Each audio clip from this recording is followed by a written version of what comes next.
Ayan. Before anything else, before I start with our study for today po, no, I would like to greet muna everyone a happy Father's Day po yan. Ayan. So, it only comes once a year, but something that we should cherish. If your father is with you today, don't forget to greet them. Don't forget to wish them their special day. Not only the birthdays, but this special day too. And if your father is not with you because he is back in the Philippines, don't forget to message them, give them a call, drop them a call, let them know that you love them. Amen. Ayan, anak ko. The pipeline. Okay, and also, if your father is not here anymore, always remember them, especially on days like this po. No? No? Truly, God bless this day that we have fathers. And also, I would like to impart something special for the father, no? A small reminder lang po with all the fathers, not only here, but even the fathers in the world. We always say, no, I'd rather have quality than quantity. You've heard that phrase many times. Di po ba? I'd rather have quality than quantity. Tama po ba? But when it comes to relationship, this is something that I've learned as a father. In order to have real quality with your relationship, with your loved ones, you have to invest quantity of time. Amen po ba? The only way that you can truly have quality time with your loved ones is when you invest quantity of time. Because in those quantity of time, the real quality sprouts out. Same also as children of God. In order for us to really have a real quality of time with our Lord, we have to invest in quantity of time with our Lord. Amen? Through prayers, through devotions, through quiet time, through even reading, being encouraged by His Word. Those quantity of time will produce the quality of relationship we'll have with the Lord. And with that, will produce the quality of life we have in this world. Amen? So that will be effective ambassadors for the Lord. Amen po ba? Let's give the best clap offering for the Lord. For the Lord is worthy of the highest praise po. Ayan. And like I said po, even though we're not in quantity, we are still quality. Amen? Because our hearts is with the Lord this morning. Amen? Ayan. So, our discussion or study this morning po as we continue with the theme for this month. What's the theme for this month? Imitating Christ. Yan. No? As we continue with our theme for this month about imitating the Lord Jesus Christ in our lives, one way that we can imitate Him is to have Him as the ultimate role model of our lives. Amen po ba? In this world, we can have lots of role model. No? When we were kids, we have our own role model. Amen po ba? When we were teenagers, we have different, either be athletes, either be culture pop icons, can be role model. But be careful with that. Because when it comes to the true meaning and purpose of life, there can only be one role model. Amen? And our text for this morning can be found in the book of Ephesians, chapter 5, verse 1 to 2. Can I invite everyone to stand, please? And let's all together read the verse starting from verse 1, starting now. Therefore, be imitators of God as dear children, and walk in love as Christ also has loved us and given Himself for us, an offering and a sacrifice to God for a sweet-smelling aroma. Shall we all remain standing and again close our eyes and let's meditate again in prayer. Heavenly Father, Lord, at this moment, Lord, we lift up to you the study of your word. Thank you very much for this wonderful opportunity to read your word, to study your word and be blessed, be encouraged, be empowered by your word this morning, O Lord God. Lord, we acknowledge that apart from you, we cannot do anything, O Lord God. That's why at this moment, O Lord God, we humbly come to your throne, O Lord God, in need of you, in desperate need of you this morning, O Lord God. Lord, that's why we hold on to your promise where you said, wherefore 2 or 3 gathered in your name, you art thou in our midst. Lord, you can see us. We are more than 2, we are more than 3. And we believe in our hearts, by the faith that you have given us, O Lord God, that you are in our midst. Your presence is here. Your Holy Spirit is here. We humbly pray for you to guide us, to minister to us this morning, O Lord God. As we dive into your word, O Lord God, Lord, saturate our hearts to you, O Lord God. Help us to remove any forms of distraction so that just like Mary, we can sit at your feet, O Lord God, and be truly overwhelmed by your presence, overwhelmed by your word this morning, O Lord God. And at this moment, O Lord God, we claim the victory, O Lord God, that you are victorious in our lives, that you have a special message for us this morning, O Lord God. And with that, we humbly pray for you to continually open our spiritual understanding, our spiritual eyes, O Lord God, so that we may be truly blessed by your word. And in return, we will continually bless you. And in return, that you may continually use us as a channel of blessings to others. These all our prayers, and we bring back to you all the glory, honor. In the name of our Lord Jesus Christ, everybody say, Amen and Amen. Tayo po'y makakaupo na. Ayan. I was really enticed this morning to Tagalog, guys, pero I guess I cannot. But anyways po, let's go back to the verse, Ephesians chapter 5, verse 1-2. It says there, therefore be imitators of God as dear children. Ayan. Let's slowly dissect, in order for us to, have you seen a cow eat the grass? When a cow eat, he doesn't just swallow it, but he, what you call that? He chew. Yan, yung paling word na ko. Chew. Chew, chew, chew. Taking his time to chew. That's why at this morning po, we're not in a hurry. Although I have a timetable po. But let's dissect a little bit po. When you say here, imitators, what does it mean po ba when you say imitators of God? Ayan. When you say imitators of God, it doesn't mean that we have to be like God-like. I'm a demigod. My father is a God, therefore I'm a demigod. No, that's not the kind of imitator saying here. The kind of imitator is saying what the Apostle Paul is saying here is having a God, having desires anything about God. No? Because in this world, the world will try to capture our attention. In this world, the world will try to distract us with worldly stuff. It will try to pull our attention away from God. So when you say, therefore be imitators of God, it means po, the Greek word here, imitate, comes from the, it has another English meaning or English word which means mime. Mime is like you copy. It's when you action something or someone.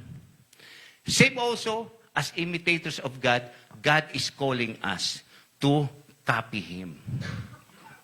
Like with a photocopier machine. Yung photocopier machine, you produce almost an exact copy of the original.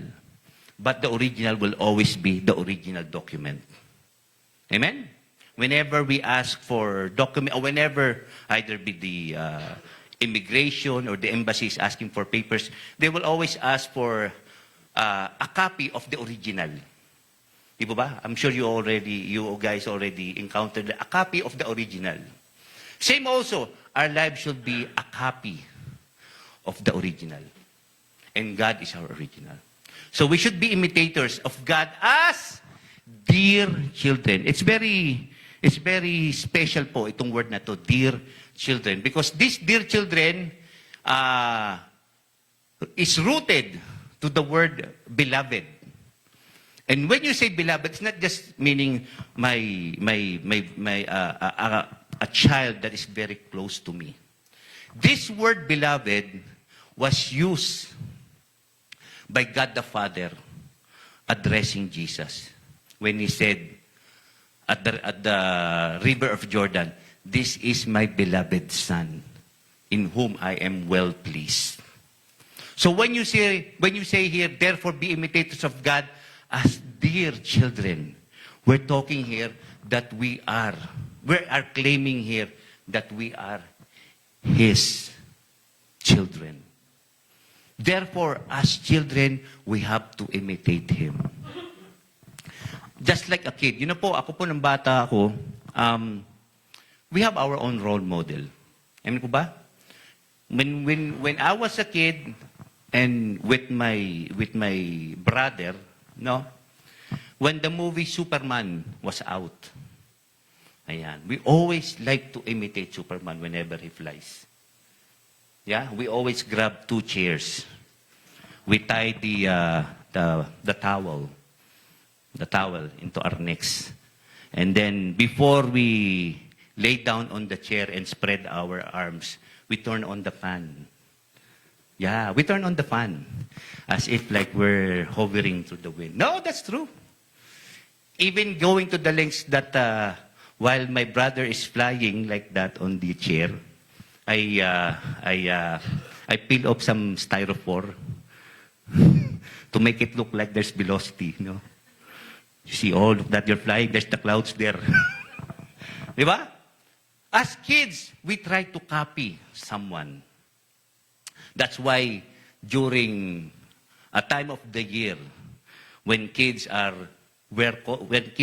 allowed to wear costumes, sometimes you see kids, they want to be a firefighter, they dress up like a doctor, no? Because they want to emulate, they want to be like them when they grow up. Same with us too. As God's children, we have to emulate Him. We have to copy Him. We have to be imitators of Him. And what it says here in verse 2, walk in love. Now, when we say love, it's not something that's like a brotherly love. It's not something like a love with your family member. But this kind of love is a kind of God's love that is sacrificial love. And that is the kind of love that God has called us to walk in a manner of love that is willing to sacrifice. And being a Christian, being a true believer, the kind of love that we should resemble sacrifice. Amen? Just as the Lord sacrificed His love to show as like the Lord Jesus Christ showed His love towards us by sacrificing His life at the cross. Same also, our life should be a life of sacrifice. Our life should be a life of dying of our old self. Dying of our old nature so that the new nature may come alive in our lives. No? That's why it always says in the Bible, put on Christ. Put on Christ. Can we say that? Put on Christ. Can we say that? Put on Christ. Yan. Put on Christ. What does it mean? We have to dress up. Just like a small kid wants to dress up to be a firefighter, wants to dress up to be like a doctor, no? Same also, we have to put on Christ. We have to live the words of our Lord Jesus Christ. We have to live that in our lives. And walk in love. A kind of love that is willing to die of self so that God is magnified in our lives. As Christ also has loved us and given himself for us an offering and sacrifice to God for a sweet-smelling aroma. No? Nothing more that pleases God is when his child lives a life of sacrifice. When you say live a life of sacrifice, it means willing to let go of things that hold him so that he can walk the path that the Lord has called him. Amen? Let's continue on. So what is a role model, no? In this next slide, we will see what is a role model. Who is your role model? Like I said before, no? When we were a child, one of our role model was Superman, no? But when I started to grow up, no? I've seen the show. I don't know if you heard the show MacGyver. Have you heard MacGyver? Ayan, MacGyver. Mga naka-oo lang yung matatanda na yun, no? Pero yung mga bata di kilala si MacGyver. MacGyver. And he was a role model of our group around that time. How would you know if a kid's role model is MacGyver? How would you know? Huh? Invention? That's true. He likes to invent, he likes to create things. No? But one thing for sure, that marks a person wherein his role model is MacGyver is when he carries a Swiss knife. And that's what we do. We always display our Swiss knife because we're like MacGyver. This Swiss knife is always handy. Yan, because that was our role model. No? And you, how about you guys? Who is your role model? Justin Bieber? Ano? Ha? Sino yun? Okay. With whom you would like to look like? Ayan. Let's be honest to ourselves. When we were young, we want to be someone like, I want to be look like that. You go to the salon, make my hair like that. I want that icon there, that culture. Tama. Okay. So what is a role model? A role model is a person who someone admires and whose behavior they try to copy. That makes sense po ba? That is a role model definition according to Cambridge Dictionary. A person who someone admires and whose behavior they try to copy. Also, a role model is a person whose behavior in a particular role is imitated by others, no? You watch a movie, and then when you come home, you feel like, oh, I want to be like him. I want to be like her. Because you saw her in the movie. Di po ba? So, the person you saw in the movie sometimes can be a role model. Or you watch a telenovela, no? Hindi marimara. But you want to be a role model, di ba? So what is a role model? Role model is someone you respect, admire, and want to be like in some way. Does that make sense po ba? We all have role model, no?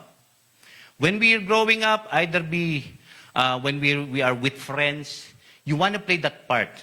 That I want to be identified with this one. No? Because this person is my role model. When I was young and when I started listening to sermons, no?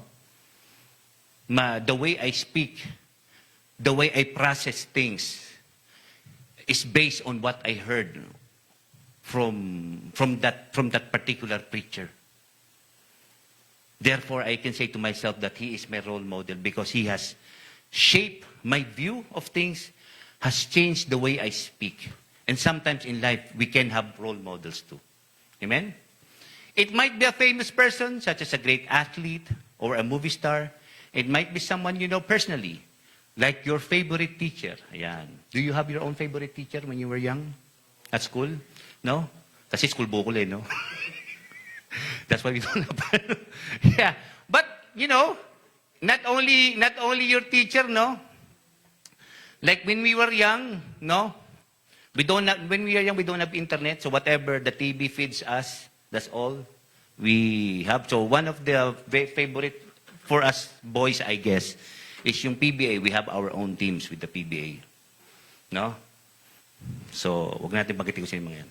Kailangan na tayo lalo eh. Okay, it could even be your mom, your dad, your brother, or your sister. Whether we realize it or not, we all have role models. Tama po ba? Right. That's why sometimes po when I come to church, I always bring my shoulder bag. Because my father, when I was still young, I always see my father goes to work, always bring a shoulder bag. And with that shoulder bag, he always have all his stuff there.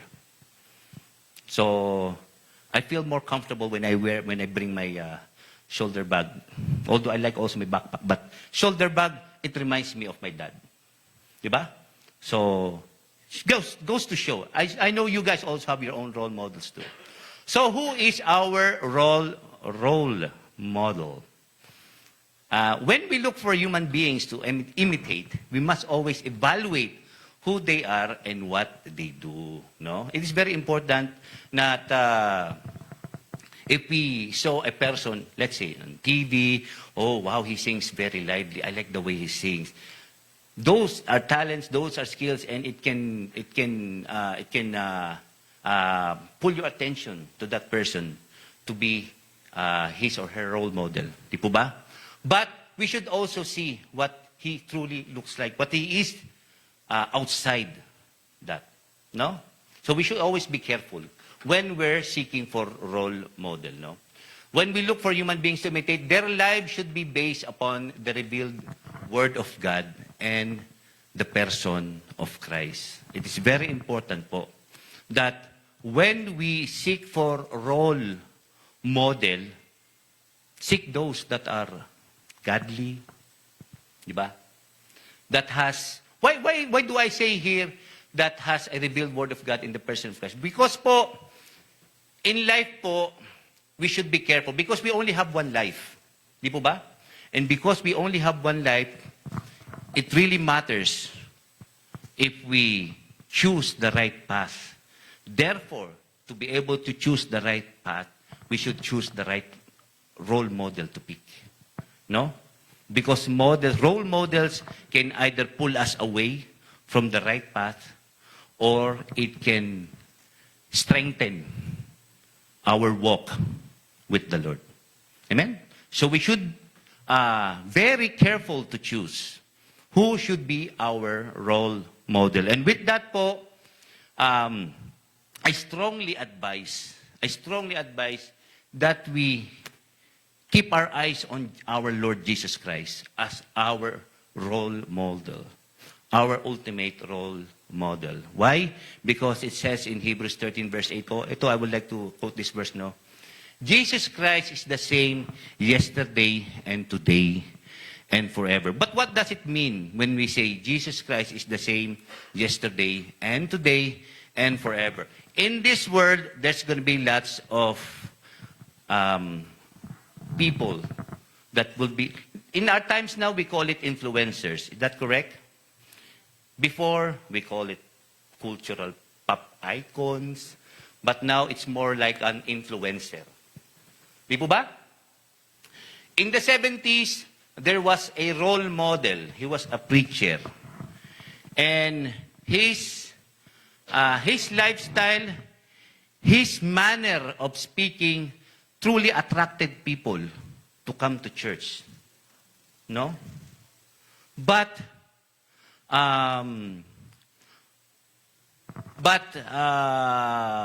the way he lived his life was only on the surface, and then eventually it revealed his true character. No? Eventually, instead of guiding his flock or guiding the church to the right direction, he guided them to the wrong path. No? And I'm referring to that person. I don't know if you heard the name Jim Jones.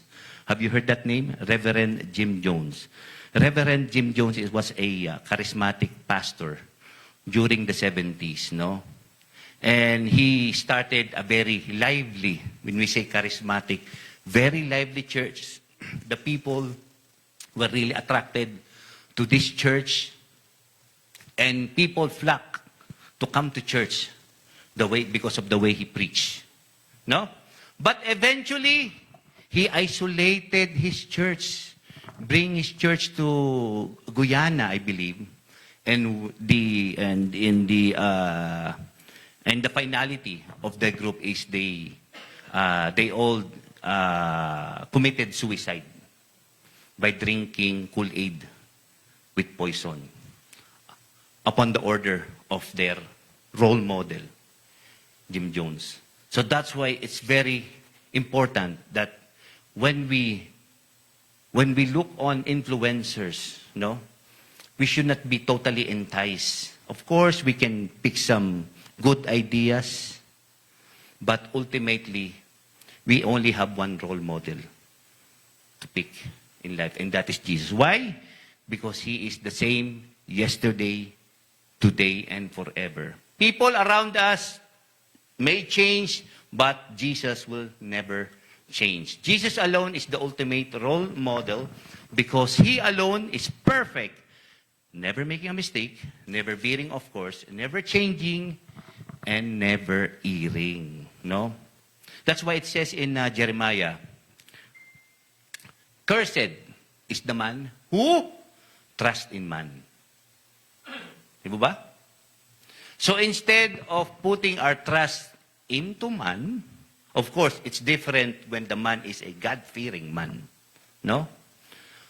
But still, we can only give our full trust to the man who sacrificially gave his life for us. And his name is Jesus. Amen? No human can make this claim, for even believers are undergoing the process of sanctification as God gradually works within us over the span of our lifetimes to continue to teach us His Word and conform our desires to His. No? Even now, we go to church and we see the pastor as our role model. But the point is, still, even with the pastor, like him, we're all just growing. Amen? Even the Apostle Paul, what did the Apostle say? I'm not yet perfect. What I do is I'm just forgetting the past and striving to achieve the goal. And I'm not yet perfect. No? Same with us also, even with any pastor. Nobody is perfect yet. Okay? That's why it's very important that we do not put our trust in man, but instead put our trust in God. Importantly, put our trust in Jesus. Amen? We are all works in progress, no matter what status we might have in our Christian circles.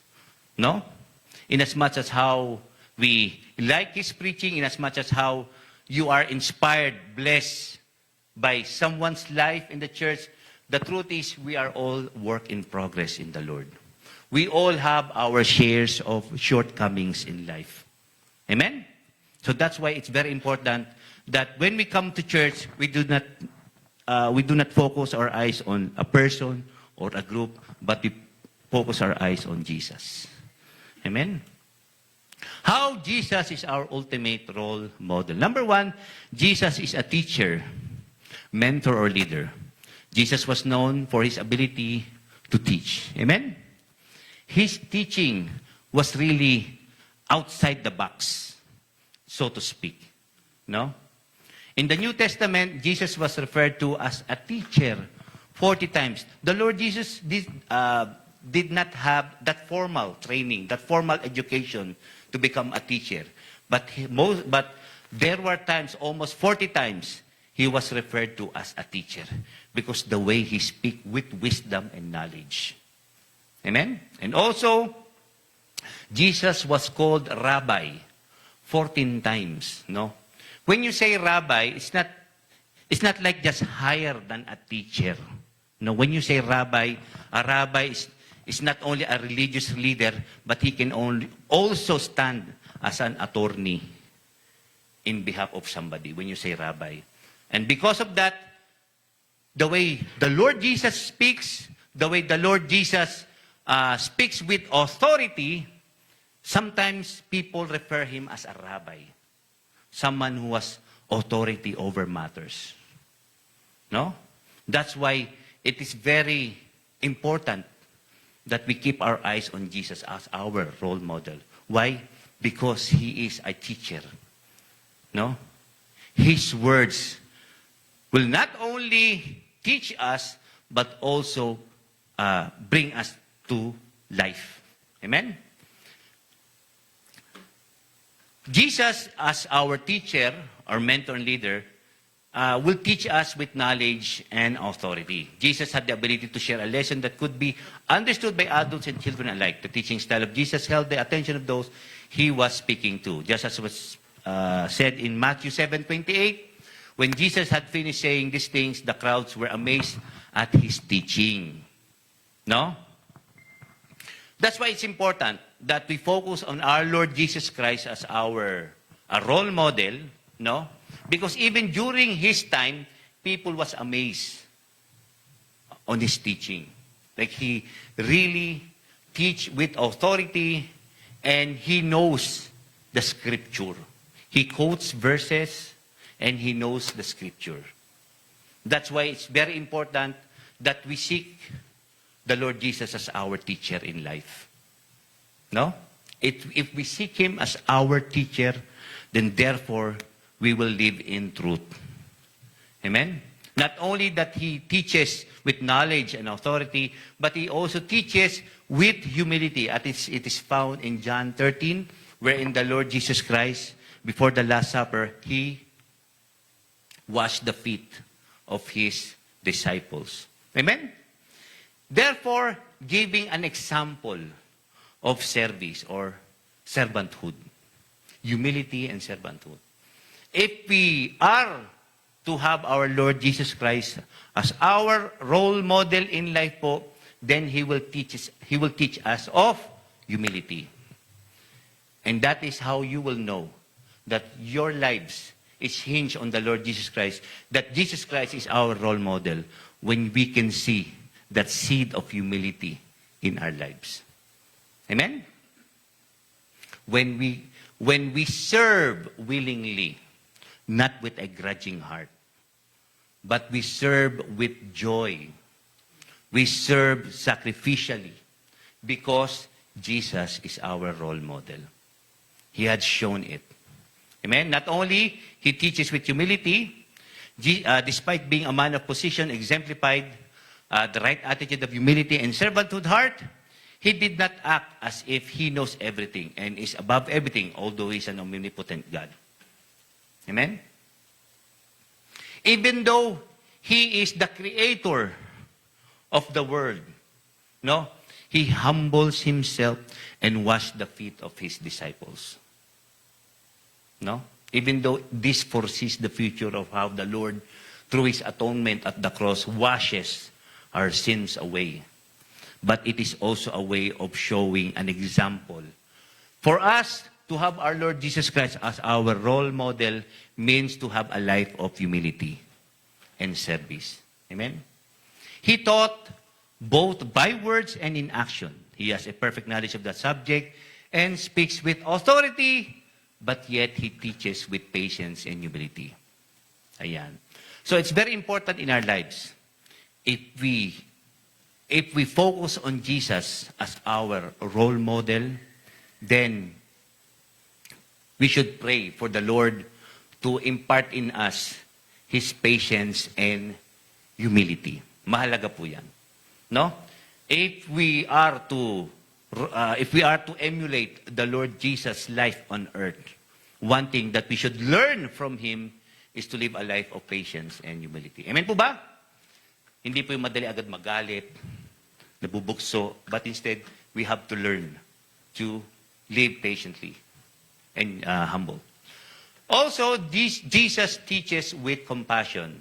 No, sabi nga sa Mark 6, verse 34, when Jesus landed and saw a large crowd, He had compassion on them because they were like sheep without a shepherd. So He began teaching them many things.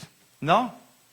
One thing that we should learn from our Lord Jesus Christ as our role model is to live a life with compassion. No? With compassion. Every day you see people around. No? We should start asking ourselves, is he going to heaven?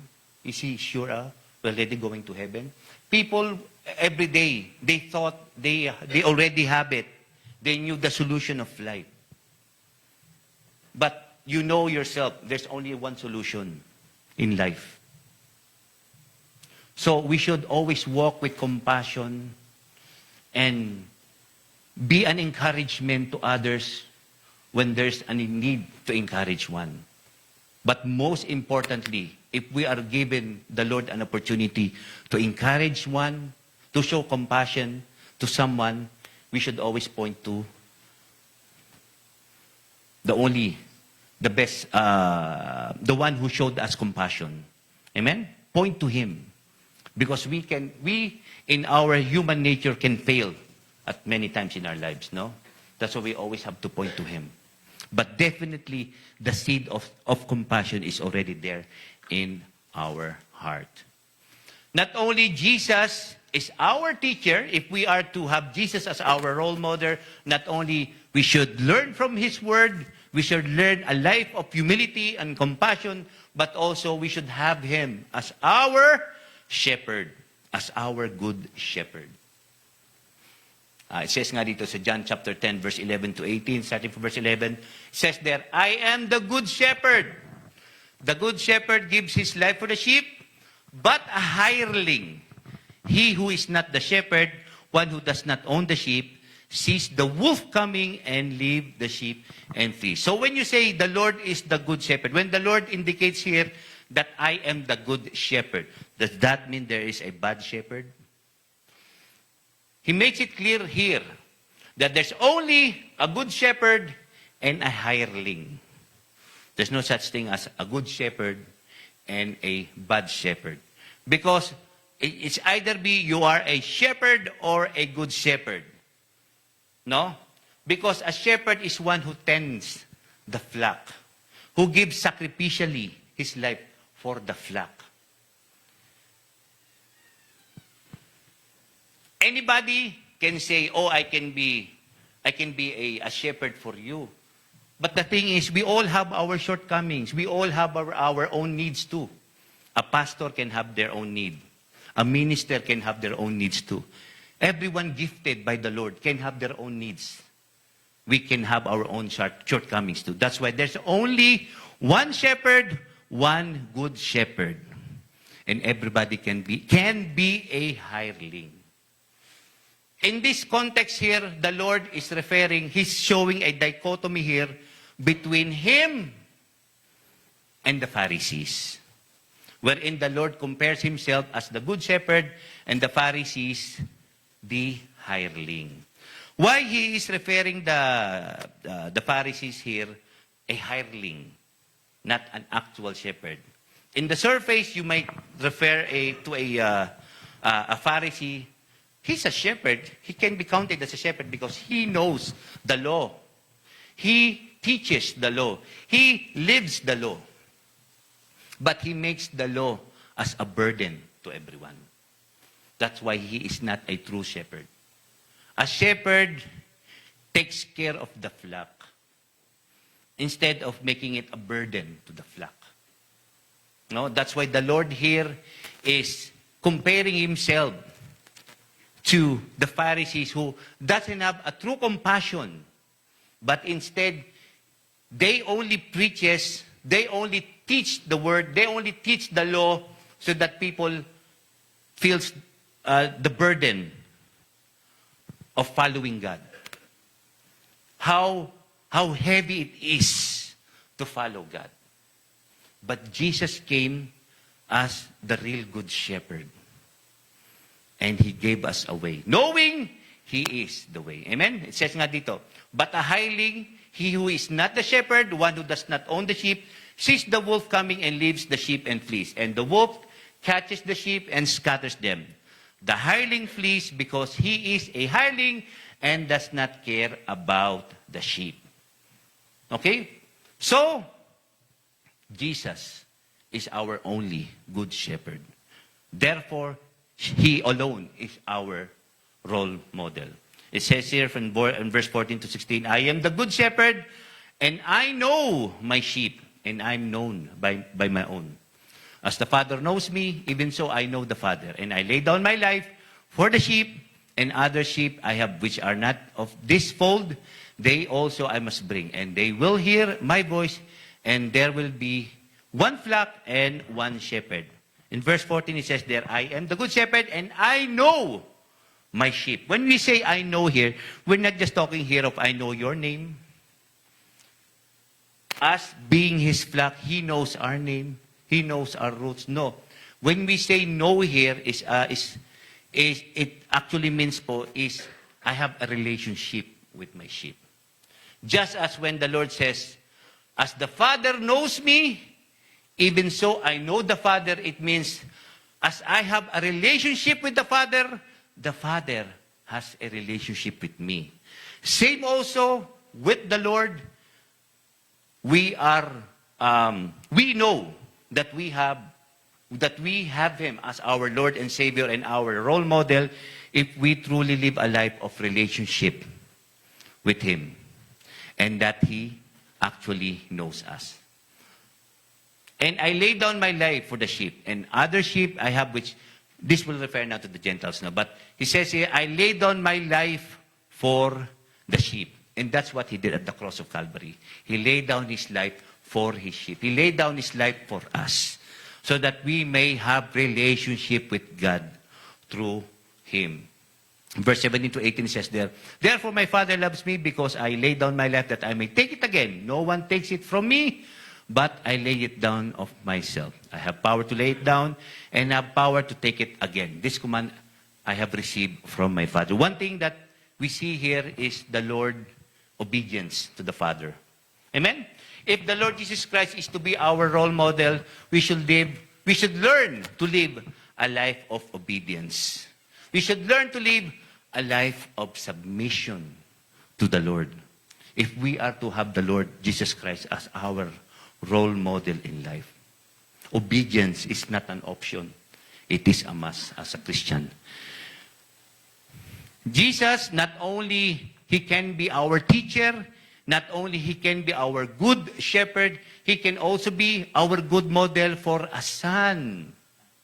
If we want to be a good son to our parents, let's check out Jesus. See his life. How he can be a good model for a son. Jesus is an obedient son. He always wants to please the Father. It says in John chapter 4, verse 34, my food, Jesus said, is to do the will of him who sent me and to finish his work. What more he desires is to obey his Father. His delight is to obey the Father. What drives him is to obey the Father. What strengthens him is to obey the Father. Same with us too. If we are to have our Lord Jesus Christ as our role model, then we should live a life of desire to obey the Father. Amen? Next then, sabi, John chapters 5, verse 17 and 19. In his defense, he said to them, my Father is always at his work to this very day, and I too am working.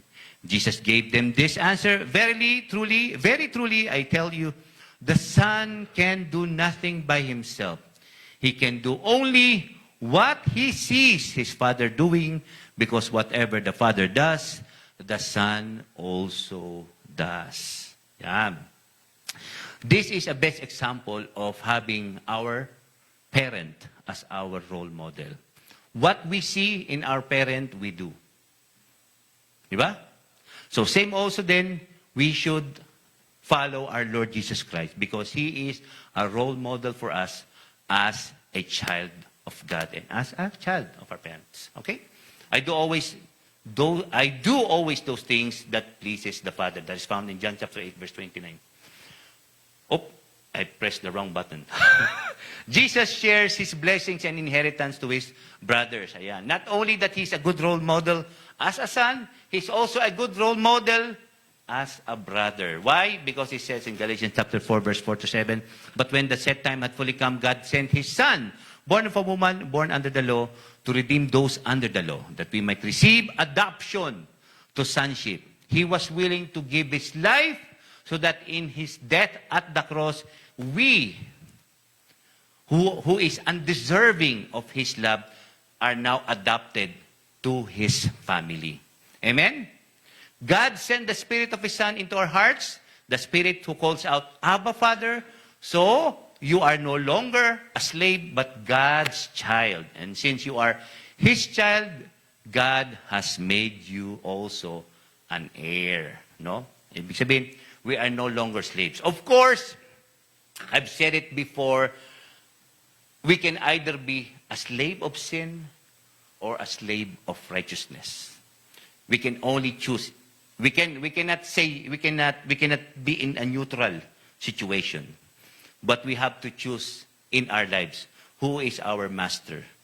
Either be sin will keep us a slave, or we are to embrace our Lord and we live a life of being a slave of righteousness. But here, when the apostle says, you are no longer a slave, but God's child, and since you are His child, God has made you also an heir, the apostle Paul is referring to here the slave as, a slave can be part of the house. Tama po ba yan? In a house, you have the children, and you have the slaves who serves the master and the master's children. Di po ba? Although the slave is part of the house, he is not part of the family. Amen? Therefore, before we are not part of the family, even though we carry the image of God, we carry the creation of God, we are not part of the family. But because of what the Lord Jesus Christ has done at the cross, we are no longer slave. But now we are family. Amen? Therefore, He is a good role model for us, a brother. Ayan, ito na. And next, sabi rin naman sa Romans chapter 8, verse 15 to 17, the Spirit you receive does not make you slaves so that you live in fear again. Rather, the Spirit you receive brought about your adoption to sonship. And by Him we cry, Abba, Father. Same also, the Spirit Himself testifies with our spirit that we are God's children.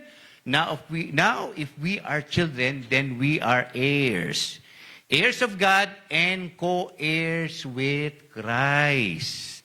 Can we say that? Co-heirs with Christ. Co-heirs with Christ.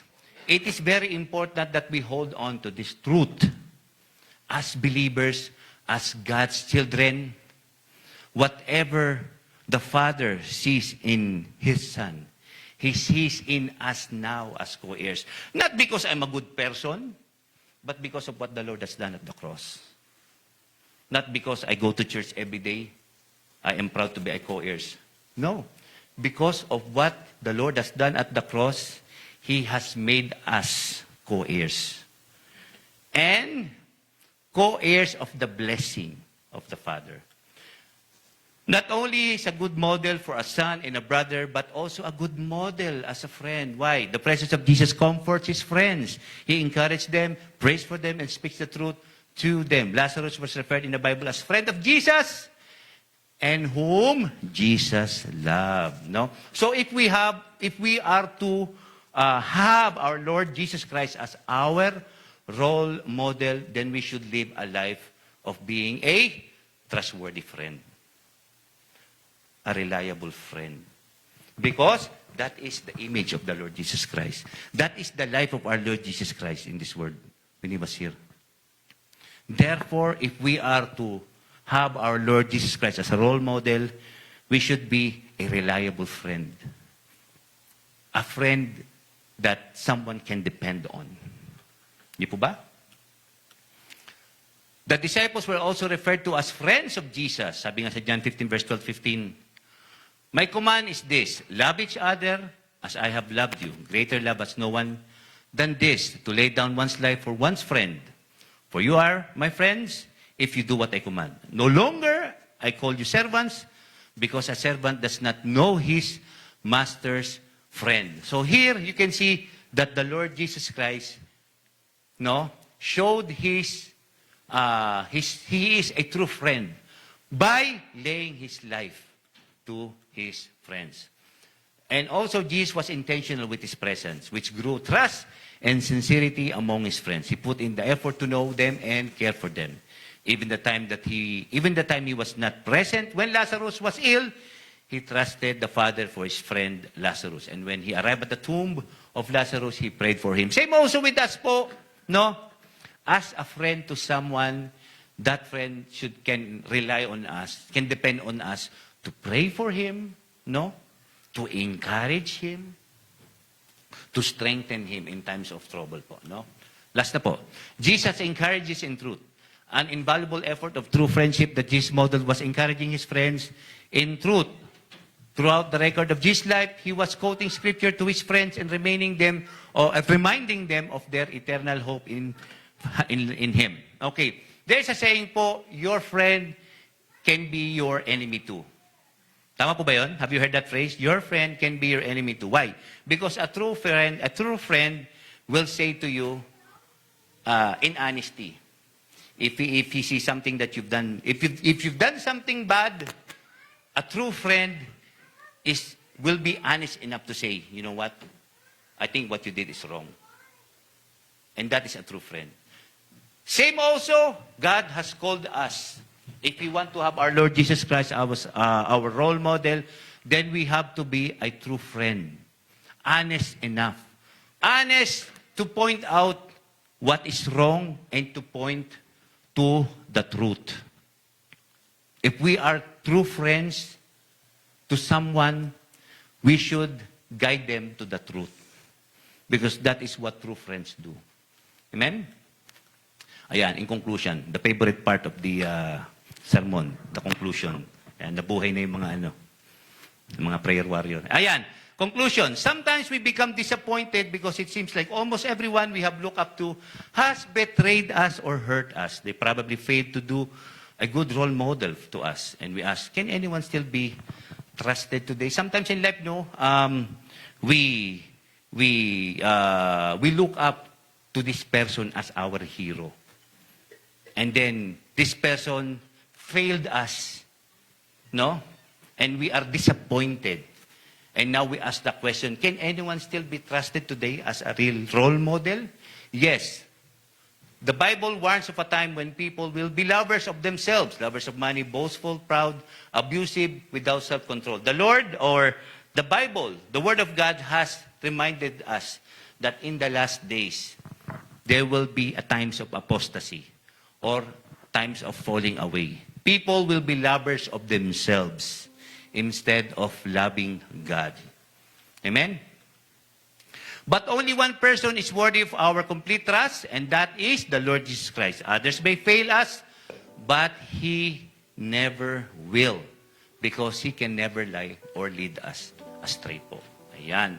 He alone is the solid foundation on which we can build our lives, and He alone will never forsake us. Sabi nga po sa Hebrews chapter 12, verse 2, looking unto Jesus, the author and finisher of our faith, who, for the joy that was set before him, endured the cross, despising the shame, and has sat down at the right hand of the throne of God.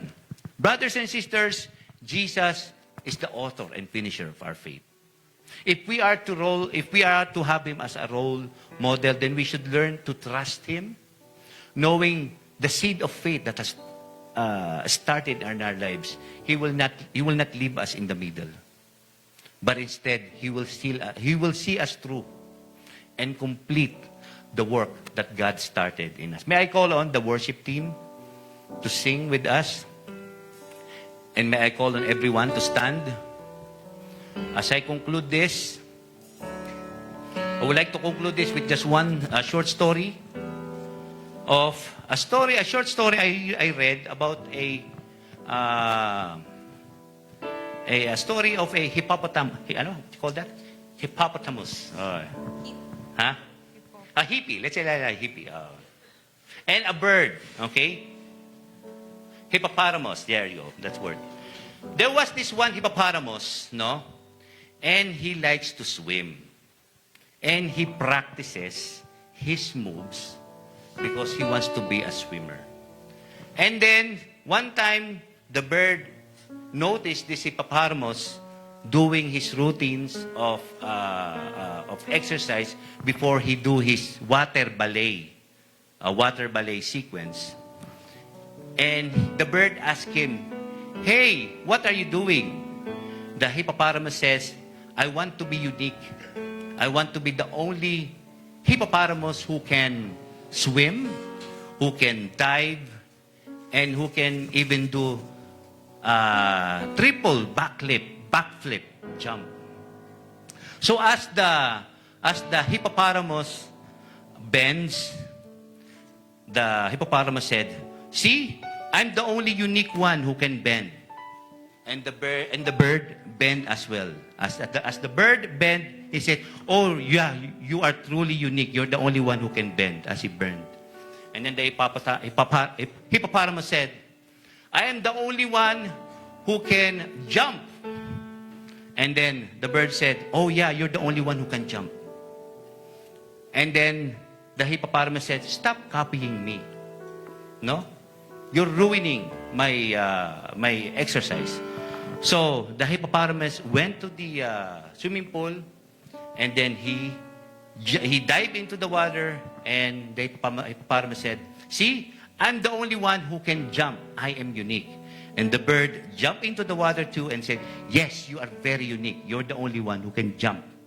And then the hippopotamus said, "I'm the only one who can float in the water." And the bird, as he float, "Yes, you're truly unique. You're the only one." And then the hippopotamus said, "Stop copying me. You're ruining what I'm doing." And then as the bird keeps copying what he's doing, somebody came and he said, "I like your act, what you're doing. It's very synchronized. There is harmony in what you're doing. You are really a good team." And that's when the hippopotamus realized that in order for his act to be really good, he needs this bird. No? Same also with our lives. If we want our Lord Jesus Christ, if we want to be effective in life, we need to copy somebody. We need to role model ourselves to Him, so that our lives in this world can have true meaning and true purpose. Amen?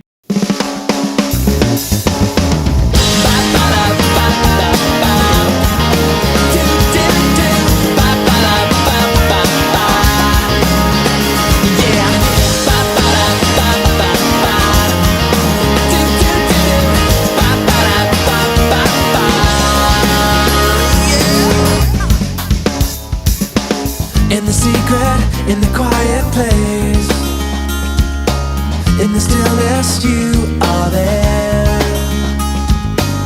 In the secret, in the quiet hour I wait only for you, 'cause I want to know you more. I want to know you, I want to hear your voice, I want to know you more. I want to touch you, I want to see your face, I want to know you more.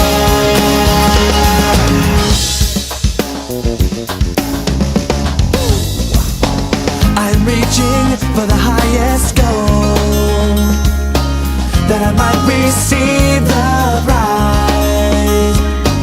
Pressing onward, pushing every hindrance aside, out of my way, 'cause I want to know you more.